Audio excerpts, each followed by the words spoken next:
kayak perempuan mulut. Ya udah, mana data yang kuminta, Jenrio? Oke, baca Matius 3 ayat 14. Oke, pertanyaanku tadi apa? Di mana memberikan kan Yesus dibaptis toh, memberikan contoh begitu. Ini yang dikatakan. Tetapi Yohanes mencegah dia, katanya, ya, akulah yang perlu dibaptis olehmu. Itu dikatakan oleh Yohanes Pembaptis kepada Yesus, dan engkau yang datang kepadaku. Lalu apa dikatakan di dalam Matius pasal 3 ayat 15? Lalu Yesus menjawab, katanya kepadanya, biarlah hal itu terjadi, ya, karena demikianlah sepatutnya kita mengenapkan seluruh kehendak Allah. Dan Yohanes pun menurutinya. Oke, apa? Nih, sekarang saya tanya, ketika Yesus berbicara dalam Matius 3 nomor 14 tadi, ya kan? Supaya tergenapilah apa yang dikehendaki oleh Allah. Ya? Kehendak Allah itu tertulis di mana? Bahwasanya Yesus itu harus dibaptis. Ini ada dibaca. Mana tertulis kehendaknya? Hah?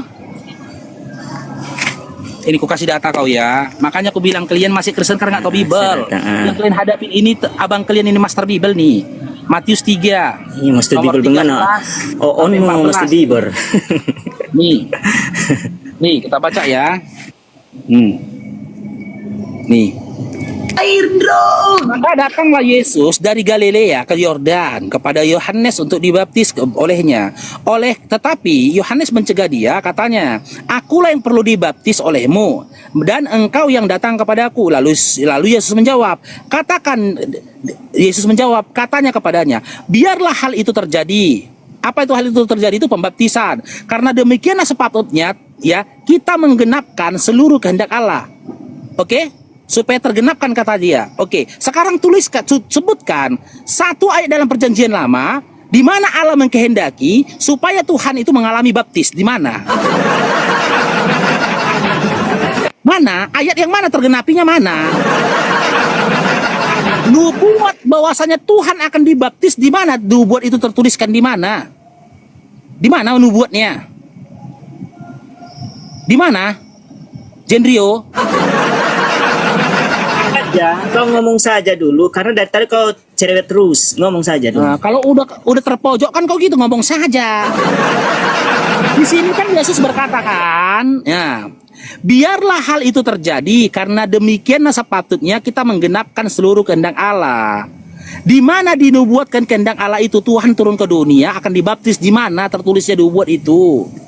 Di mana Dinda? Di mana Jenrio? Galatia 4 ayat 4.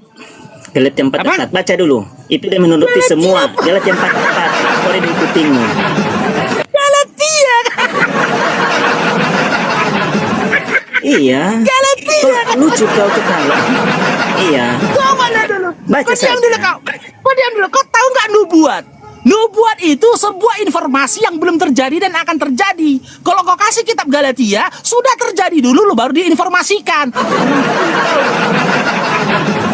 Pembaptisan dulu terjadi, baru tulisan Paulus untuk orang-orang di Galatia.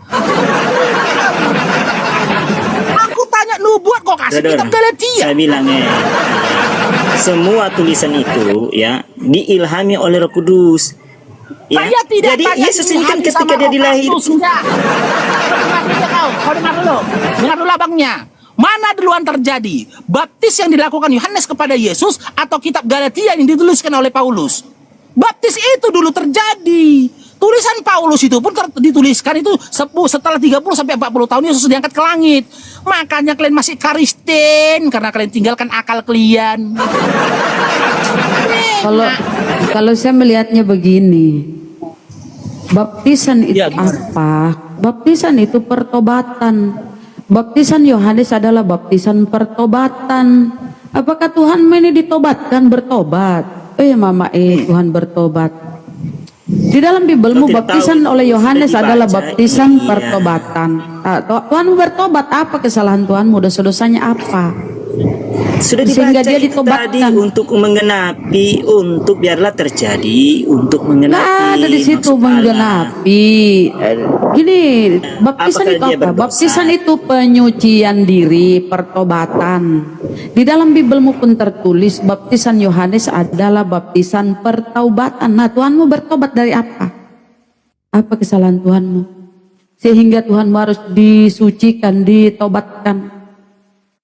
Kalau kau berpikir saudara, dia tidak mustahil. dia tidak berdosa. Di mana dia berdosa? Makanya kalau dia tidak berdosa, makanya kalau dia tidak berdosa, kalau dia Tuhan, memang Tuhan besar kalau dia kalian. Bang, kalau dia Tuhan itu nggak mungkin dia dibaptis. Siapa yang berani membaptis Tuhan? Mau rusak ini. Apa dosanya Tuhanmu sehingga harus disucikan? Tuhanmu disucikan dibaptis. Baptis itu pertobatan. Mengatakan, akulah yang perlu dibaptis. Itu dikatakan pertobatan. Nah, kenapa dibaptis oleh Yohanes? Dalam Bibelmu kita buka ya. Kita buka data di Bibelmu. Baptisan oleh Yohanes adalah baptisan pertobatan. Baptisan pertobatan. Tuhanmu bertobat, ditobatkan. Apa kesalahan Tuhanmu? Dia maling, berzina, atau apa kesalahan Tuhanmu sehingga perlu bertobat? Ya, tujukan kepada saya di mana Yesus. Lah artinya dia bukan Tuhan, dodol. Kenapa harus ditobatkan? Artinya dia bukan Tuhan, manusia biasa. Manusia biasa. Justru kenapa kau tuhankan? Lucu. Ya kan dia bukan manusia, bukan Tuhan dia. Kenapa dia dibaptis? Kalau Tuhan itu mana mungkin dia dibaptis, saudara? Iya, karena Anda bukan Kristen. Kami sekarang mana dia data dia Tuhan? Mana datanya dia Tuhan? Mana data dia Tuhan? Mana? Mana? Ada. Mana? Lukas 6 ayat 40. Lukas 6. Terlalu banyak keluar. Baca. Toamu. Iya, sahabat. Toamu, coba kau baca di toa itu susunya di jama-jama, coba. Kau berani pakai toa, baca susunya di jama-jama itu di Bibelmu, mau? Ayat-ayat persundalan di Bibelmu kau mau baca pakai toa, silakan. Bunda Rama bukan Iya, itu gambaran orang kafir. Iya. Ya kau orang kafir itu. Suara Bunda terlalu kuat. Iya kah? Iya. Silakan, mana data di Bibelmu? Mana data di Bibelmu? Dia Tuhan, mana data di Bibelmu Tuhan? Ayo. Pir, jangan cuma modal iman doang. Data di Bibelmu mana dia Tuhan? Mana dia Tuhan di Bibelmu, datanya mana? Terlalu keras. Mana datanya di Bibelmu? Jangan cuma modal imani doang. Mana? Coba telinga kami ini. Mana data di Bibelmu? Kan ngomong satu-satu dong, jangan keroyokan. Iya. Nah, orang cuma satu orang. Begitu. Mana data di Bibelmu yang Lukas Bunda Rama yang ngomong, kau bilang satu-satu. Yang ngomong itu Bunda Rama sama saudara imanmu Gresly. Makanya kalau kau punya telinga korek. Baca. Dari tadi dia sama Sal sama Bang Paro yang ngomong Bunda Rama Tungki, saudara imanmu yang bocos. Lagi berkor-kor. Lagi berkor-kor. Makanya punya telinga tuh korek pakai linggis. Dalam kali Tungki kok Gris. Mampus. Coba mana data di Bibelmu Yesus Tuhan? Lukas berapa? Lukas berapa? Iya. Lukas 6 ayat 46. Lukas 2. Baca, baca. Lukas 6. Ayo. Oh, kau buta huruf ya? Kau buta huruf atau bagaimana? Oh, Yohanes dan Petrus tuh buta huruf di Bibelmu, tidak terpelajar, anak miskin, anak nelayan. Petrus, Yohanes buta huruf di Bibelmu. Ya, aku baca. Baru tahu ya. Petrus, Yohanes buta huruf, anak nelayan, anak miskin. Tahu Bibelmu tuh. Oke? Baca. Jangan kau ini menghujat, kau akan termakan hujatanmu sendiri. Tuhanmu keluar dari kelamin. Yang hujat. Tuhanmu keluar dari kelamin. Kan kau suruh baca, ya. Kenapa lain? Nah, baca. Lain ini. Ya kau yang buta huruf, kau bicara buta huruf. Kalau saya lari ke Tuhanmu keluar dari kelamin, mau enggak? Ku bilang kan begini. Apa? Kau kan Baru suruh ku bilang. Baru ku bilang dia. Tadi lari ke buta huruf. Jadi Padahal di Bibelmu Yohanes dan Petrus itu buta huruf, tidak terpelajar. Kau tidak baca lah. Kau baca. Aku bilang kau baca. Kafir. Berarti siapa nyuruh-nyuruh baca? Kau baca lah. Justru itu kau baca, kafir. Baca. Kau yang bawa, kau yang baca. Ya, ngomong. Iya, kalian saja berbicara. Kami tidak ada. Ya baca kau, kafir. Baca. Kalian. Coba aku minta data di Bibelmu Yesus itu Tuhan ya. Sudah kerasukan setan ini. Wah, itu Tuhanmu si Bilisis. Coba silakan. Iya, saya turun saja dulu ya, host. Nanti baca dulu, Pir, baca. Lukas 16. Baca Lukas 6. Coba Lukas berapa tuh? Sehat. Baca, Pir, baca. Tadi kau nyerocos, dia sudah kerasukan. Coba baca. Iya, kau sudah kerasukan. Ya Tuhanmu itu kerasukan bejebul itu. Tuhanmu kerasukan bejebul itu. Kau yang kerasukan. Iya, Tuhanmu kerasukan bejebul. Coba baca. Berarti dia cuma modal imani, teman-teman ya. Modal imani doang, enggak ada data di Bibel Yesus Tuhan. Saya tinggi. Kalau kau tinggi, enggak mungkin kau menuhankan Tuhan yang keluar dari kelamin. Oh, Nggak mungkin kalau kau pakai akal, nggak mungkin kau menuhankan Tuhan yang keluar dari kelaminnya manusia. iya, karena kita pakai akal. Kalau Ya di mana akalmu? Apa? Tuhanmu keluar dari kelamin bersama najis, kotoran, air ketuban, lendir, darah. menjadi manusia tidak Itu nggak ada menjadi akalmu manusia itu, kau tidak matikan masalah. akalmu itu. Iya, menjadi manusia. Ya masalah lah. Tahu Apa bedanya dengan kau keluar dari kelamin orang tuamu? Apa bedanya dengan kau? Itulah keunikan Yesus. Oh, keunikan. Itu kebotolan, Iya, bukan lah, keunikan, kebotolan. Kalau Kebotolan. dia jadi Tuhan dan manusia Tuhan keluar dari kelamin. saja yang Apa bedanya dengan kau? Tuhan keluar dari kelamin, lalu kau sembah. Manusia keluar dari kelamin, lalu kau sembah, kau tuhankan. ya maunya Dia maunya dibaptis, Tuhan datang dalam bentuk dia pohon. ditobatkan. Maunya Mana Tuhan akalmu datang itu? dalam bentuk- Tuhanmu ditobatkan. Mana akalmu? Kan dia tidak berdosa. Bagaimana Ya, dia bilang terus kenapa berdosa? ditobatkan dia? Kenapa ditobatkan? Baptisan itu pertobatan, Ayat penyucian diri. Genapi kan Ya, dikatakan. mana digenapi? Maksud Allah. Mana digenapi? Mana datanya dibaptis dengan menggenapi? Mana? Itu karangan bebasmu. kupingmu- Karangan bebasmu itu. Karangan bebasmu. Itu. Kalau Tuhanmu turun ke bumi menjadi Tuhan jadi-jadian, ya, Sudah Tuhanmu turun ke bumi Tuhan jadi-jadian, menjadi manusia untuk menolong manusia. Kerasukan. Apakah kau harus menjadi anjing ketika kau menolong anjing yang kecebur di got? Kau harus jadi anjing untuk menolong anjing yang kecebur di got. Ya, Tuhanmu terus- turun ke bumi menjadi manusia Sudah untuk tidak- menolong manusia. tidak sehat. Nah, ketika ada Sudah anjing tidak yang sehat. kecebur di got, kau juga harus jadi anjing dulu, baru kau tonong itu anjing. Kau jadi anjing dulu. Dasar longor. Tuhannya turun ke bumi untuk menolong manusia. Harus jadi manusia nih Tuhan. Seekor anjing yang kecebur got, ya, untuk menolong anjing itu, si Oten tadi harus jadi anjing untuk menolong. Ya enggak lah. Tuhan itu maha kuasa, maha pengampun. Dia bisa mengampuni dosa-dosa kita karena dia menciptakan kita. Dia menciptakan surga. Untuk memasukkan kita ke dalam surganya, God, kau harus jadi anjing rupanya. Kan tidak. Tidak tuh. Apalagi ini Tuhan. Dasar bego kalian lah. Bikin emosi lari ke buta huruf. Di Bibalmu itu Yohanes dan Petrus itu anak petani miskin buta huruf. Sementara Yohanes 1:1 pada mulanya firman. Itu Yohanes dan Petrus buta huruf di Bibalmu, nelayan miskin. Jadi apapun kau mau hujat ke Islam, Bibalmu yang menampol balik. Percaya sama saya, Bibalmu yang menampol balik. Pasang badan Bibalmu untuk membentengi hujatanmu terhadap Islam. Dasar kafir. David, Kristen, saudara? Dapat dong Islam makan Kristen, kerupuk.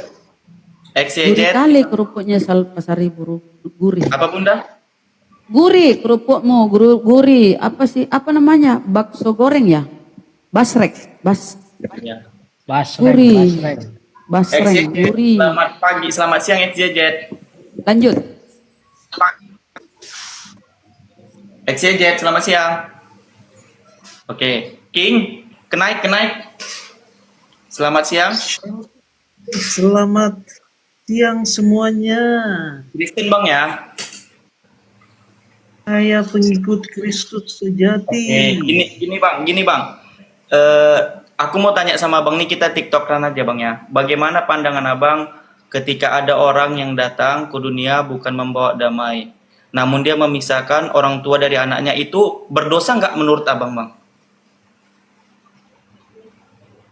Bagaimana orang datang ke dunia? Ya, dia untuk memisahkan orang tua dari anaknya, itu berdosa nggak menurut Abang? Ya, kalau kita bicara tentang manusia yang Jawab lahir, aja, Bang. Jawab aja pertanyaanku. Orang yang memisahkan orang tua dari anaknya itu berdosa atau tidak? Ajaran baik atau Iya. tidak? saya sudah mengatakan kepada Anda, kalau kita bicara tentang manusia yang membawa pemecahan, itu pasti berdosa. Jawabannya, Bang. Jawabannya iya apa tidak? Saya sudah menjawab berdosa, kan gampang kok. Oke. Nah, berarti Yesus itu berdosa. Terus kan tidak ada dosanya, gampang. Yesus lo memisahkan orang tua dari anaknya, Matius 10:35. Itu kan penjelasan bahwa ketika yang percaya kepada Yesus Kristus itu akan terjadi pertentangan di dalam keluarga mereka. Itulah. Tapi Yesus turunnya untuk menebus dosa. Kok ada harus dipisahkan? Iya, karena yang percaya kepada Yesus kan pasti Bukan, di situ dibilang bro, kan gini, iman Kristen meyakinkan, menyatakan bahwasan Yesus untuk menebus dosa manusia, termasuk orang-orang yang jahat. Kenapa ada pemisahan lagi antara anak dan orang tua? Kenapa tepat nggak sekali Eh? katamu. Karena ada pemisahan di antara gelap dan juga terang.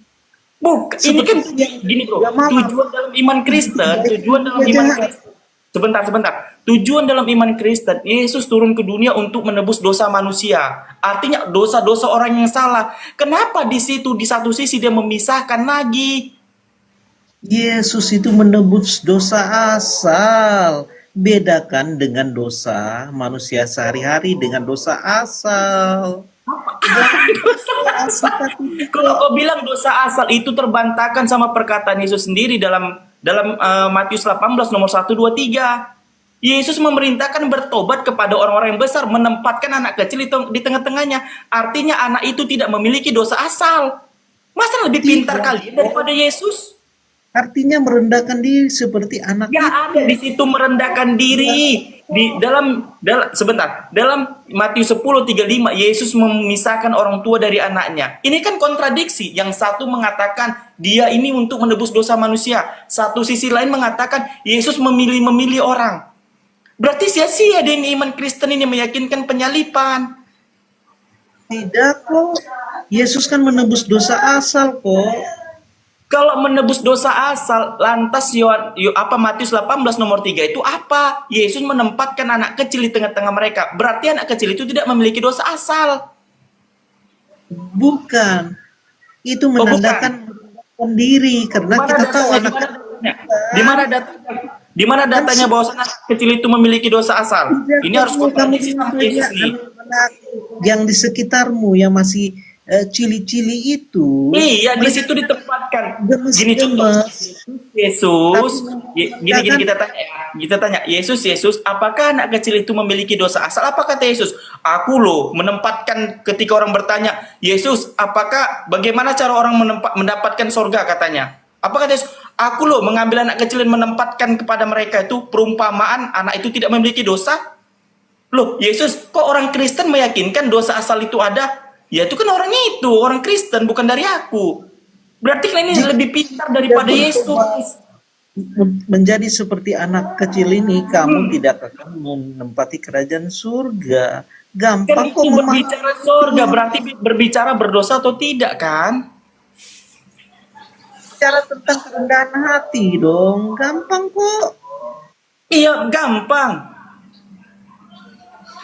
Di situ berbicara tentang surga, orang-orang yang masuk ke surga itu harus suci. Jadi Yesus menempatkan di tengah-tengah mereka anak kecil. Apa kata Yesus? Jika kamu tidak bertobat menjadi seperti anak kecil ini, engkau tidak akan masuk dalam kerajaan surga.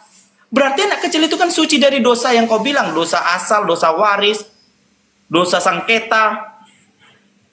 Itu misalnya bertobat seperti anak kecil, coy. Naik. Gampang kok. Si naik ini kan sudah naik. Si naik ini kan udah menjauh. Kecil suaramu Bapak. Ya karena panas handphonenya. Karena begitu dia kalau udah panas handphonenya. Ya, si naik ini kan sudah menjawab gitu loh, bahwasanya apa yang dilakukan Yesus di situ karena dia merendahkan diri. Betul kan naik? Nah, coba kita buka Yakobus 4 nomor 10 naik ya.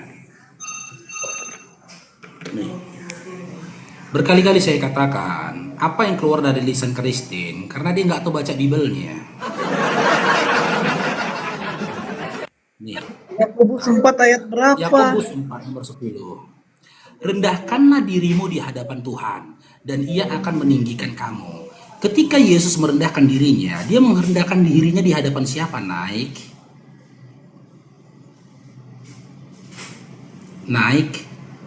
Iya. Kenapa, ya, Pak? Ketika Yesus merendahkan dirinya di hadapan siapa? Di mana Yesus merendahkan diri? Ayat berapa? Yesus kan mengajari murid-muridnya untuk merendahkan diri, bukan Raja kami Yesus Kristusnya. Aja Bang Faruk, nanti kena pel Bang. Tadi kan Bagaimana? kau bilang Yesus itu merendahkan diri, betul? Ya di mana ayatnya? Kamu harus bertanggungjawabkan framing kamu. Kau Gampang. yang bilang tadi Yesus merendahkan diri. Yesus mengajari Hah? untuk merendah seperti anak kecil. Oh, Yesus Mengajar. mengajari untuk merendahkan seperti anak kecil. Iya, aku berkata kepadamu artinya kepada murid-muridnya. Ya, berarti pada waktu itu bukan Yesus kan? Berarti bukan Yesus yang merendahkan diri kan? Pada waktu itu Yesus mengajari murid-muridnya supaya merendah seperti anak kecil itu, sederhana. Iya, ketika bergantung Yesus kepada mengajarkan murid-muridnya untuk merendahkan diri seperti anak kecil, Iya. berarti bukan Yesus yang merendahkan dirinya kan? Bukan kan? Tidak dong, gampang kok. Ah, bukan. Oke, lantas kenapa? Kembali kepada permasalahan sisal tadi. Yesus aja mengajarkan gitu loh. Ya, tidak ada Yesus mengajarkan tentang dosa waris. Kenapa kalian percaya tentang dosa waris? Iya, karena semua manusia itu mati kecuali Henok dan Elia. Yesus meninggal nggak? Kan selama hidup Yesus, akulah jalan dan kebangkitan. Kalau tidak wafat, bagaimana mau bangkit? Sebelum dia berarti meninggal. ketika Yesus meninggal, pada waktu itu dia sedang menanggung dosa waris juga kan? Sudah dijelaskan sama Rasul Paulus. Ketika Yesus meninggal, dia meninggal bukan karena dosa waris. Dia akan menggantikan. Menggantikan apa? Menggantikan manusia. Sama seperti Ishak yang digantikan oleh domba di Kejadian. Kok kebetulan?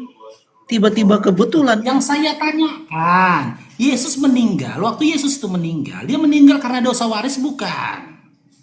Dia meninggal karena kasihnya kepada manusia. Karena Allah yang Esa itu menghendaki penebusan.